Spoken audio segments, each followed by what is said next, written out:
So this is Geronimo. He is a 6-year-old, 7-year-old, somewhere in there. He's been here for 1 month, actually, now that I think about it. He was extremely hard to catch, extremely hard to, well, I say hard, he was extremely fearful of anybody touching his face or his ears, like so. That was not going to happen before, so that's kind of where we're at. With him, I'm just every day trying to improve on thoughts, and that was really great. I asked him to get up on those tires and stand there. You can see he did, and then once he did, he started licking his lips. I'm going to ask him to get up just a little further by picking my right hand up. I don't know if you can see it from where I've got the camera. Then I might just start adding a little bit of pressure. And I keep building until I get a response. There was my response, so I need to put it all back down. Even though he's following through. There. That's a response. That's what I want. I've been doing some stuff about reaction versus response versus an involuntary response, and this is what I'm talking about. When I get a response, I'm gonna let it be for a while. I might even have him step back off of there. I'm picking my hand up here, which means I need him to go somewhere. And there was my response, so I stopped. I'm going to try going to the left this time and send him up there. I'm not going to change too much. I'm just going to keep the pressure I've got until I get a response. The response I'm looking for is for him to go to the left. My left, his right. There we go.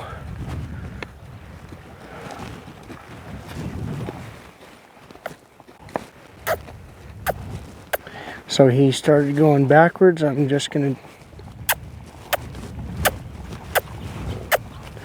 try to stay in the view. So here, I might even just send him back and forth between those tires for a minute and me until I start getting a response every time, like so.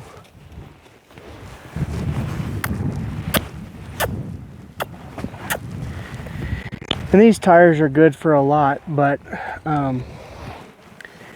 really good for focusing on their mind. You can really get a lot done when you can call your shot, so to speak. You've got pool players that they call their shot. I'm going to call my shot on that first tire. I want him to get up there and stop. And so that's what I'm looking for. I've got a leg caught right now. So I'm not going to make a big deal out of it. I'm just going to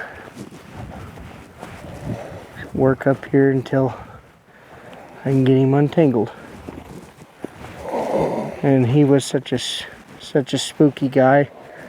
I don't want to scare him more. Just boom, problem solved.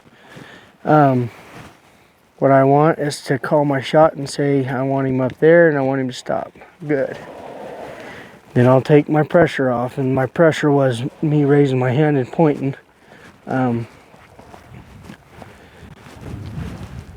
can see he's licking and chewing there, and that's what I'm doing this with this guy for, because he's got a lot built up, a lot of frustration, a lot of fear, stuff like that built up, and there's only one way to get it out, and that's to let him get it out, and that's by licking and chewing and feeling confident that he gave the right answer. So I'm just gonna ask him to get off. That was good. Perfect response. I'm gonna ask him to get on that middle barrel, or middle tire this time. As soon as he did, I stopped. That's okay, he went past it. I'm not gonna pick on him for it. In fact, that's a great thing, because then it gives me a chance to continue working on this. Add a little pressure when he gets up here. I'm gonna remove the pressure when he's on that middle tire, and he noticed it there. He stopped while he still had his back feet on that middle tire. He went, wait a minute. He stopped asking me for something. So that was the right thought. I'm not gonna reward it because it wasn't the right answer. It was the right thought. The right answer would be for him to get up on that middle tire and stop. And like here, I'm still asking. I stopped asking. Boom, there's the right answer. Even though his front feet versus his back feet, he thinks that the answer is that him stopping on that middle tire. So I can ask him to get further up there, and I stopped, and look what we got. So the thing is I'm rewarding the thought, not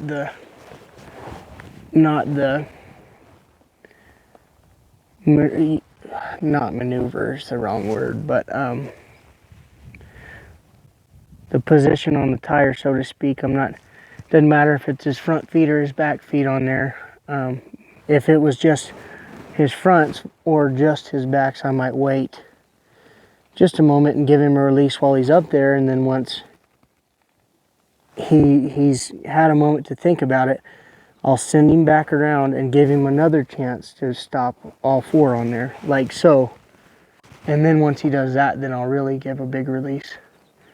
Because I want to be able to call my shot. I want to be able to say, okay, I'm going to put that horse on the middle tire, this end tire, that first tire down there. And I want to be able to call it where I can put his back feet on the middle tire and his front feet on this tire. Or 1 foot on that middle tire and the 3 on that far tire. And when I do that, then I've got control. I've got, I believe, a lot of control of what he's thinking. Which translates into everything later, because then he'll realize that everything that I'm asking is specific, and when he gives a specific answer, I'll give a specific release. So there, I should have called it before I did it, but it's simple for him right now, because I want him on this tire, or that tire. Later on, it'll be fronts and backs, or 1 front and 3 back, 3 of his other 2 backs and 1 front. But now I'm going to have him step off with his fronts, but maybe try to keep him on there with his backs, like so.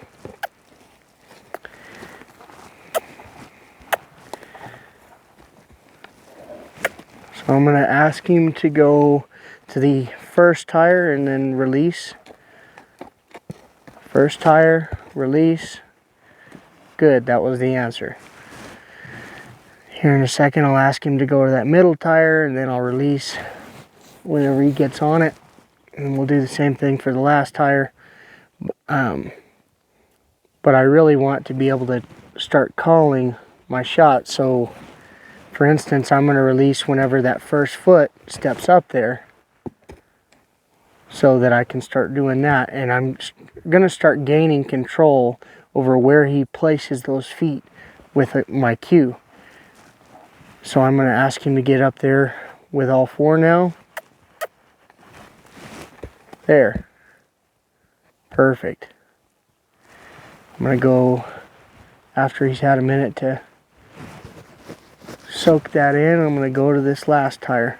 As soon as his foot hits, I'm going to stop. Not even hits, but as soon as that foot takes a step forward, I'll stop. So like there, boom.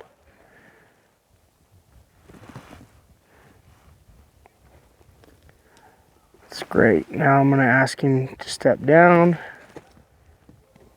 See how I stopped before he ever actually made the step down, but he knew that I was rewarding the thought, not the action.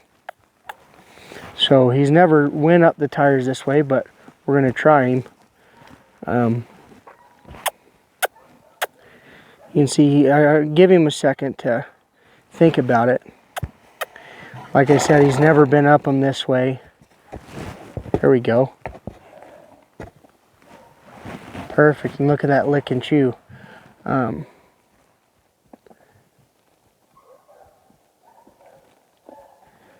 big deal is communication here with a horse he's been ridden for quite a while, and I feel like he didn't really understand that what I was doing was trying to communicate that I needed something from him. So by doing this, I'm creating a little bit more of a connection here. We're starting to work together, not against each other. And he's gaining a lot of confidence from feeling like he knows the answer. So I'm not asking him to step off here, I'm asking him to turn around, which is great. Now I'll ask him to go back to that little tire, that tire on the end. Perfect. Perfect.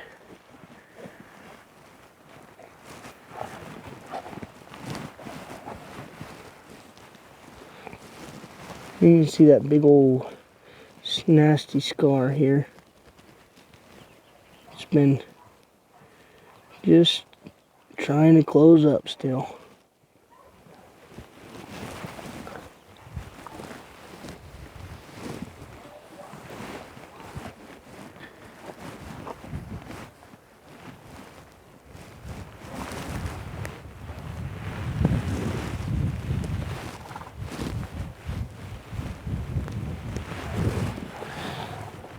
So for a guy like him, throwing the lead rope over him before was a pretty major deal. Especially on this other side, but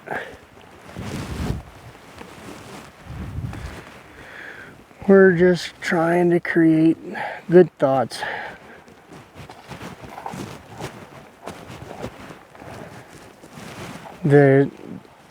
The reason that I believe that these tires are so useful is, like I was saying earlier, it's the thought that counts. It's him realizing that there's an answer to what I'm asking at all times.